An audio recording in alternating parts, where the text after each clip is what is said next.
তবা তবা আস্তাগফিরুল্লাহ। এসব মেকআপ টেকআপ তো মেয়েরা করে, পুরুষ তো মেকআপ ছাড়াই সুন্দর। আমার দোকানের সামনে এত বড় বড় কাশ্মীরি আপেল ধরেছে, আমি তো জানতামই না। হঠাৎ করে আজ চোখে পড়লো। যদি কেউ কাশ্মীরি আপেল খেতে চান তাহলে আমাকে জানান। বন্ধুরা, জীবনে কিছু কিছু কাজ আছে যা যুদ্ধের মতো, যেমন স্কুলে প্রথম দিন, প্রেমের প্রস্তাব, আর চুল কাটাতে যাওয়া।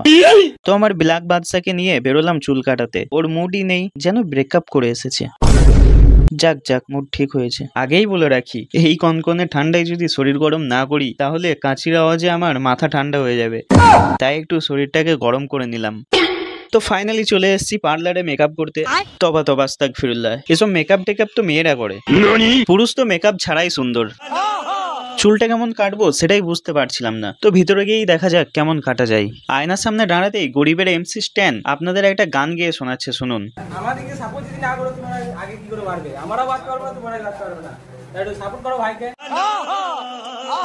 বন্ধুরা, গরিবের এমসি স্ট্যানের গান আপনাদের কেমন লাগলো অবশ্যই কমেন্টে জানাবেন। ঠিক আছে, আমি তো মুগ্ধ হয়ে চুল কাটাতেই ভুলে গিয়েছিলাম। আজ মাত্র আধা ঘন্টা থেকে 1 ঘন্টা অপেক্ষা করার পর চুল কাটানো সৌভাগ্য হয়েছে। বাপনদার কাছে চুল কাটাতে আসা মানে হাতে 4 থেকে 5 ঘন্টা নিয়ে আসতে হয়। চুল কাটানো শেষ, ক্যামেরার দিকে তাকিয়ে আমি নিজেকেই চিনতে পারলাম না। মনে হলো আমি তো না, এ তো আমার মায়ের ছোটবেলার পছন্দ। ভিডিওটা ভালো লাগলে চুল কেটে আসার পর আপনার এক্সপিরিয়েন্স কমেন্টে লিখতে ভুলবেন না। দেখা হবে পরের ব্লগে।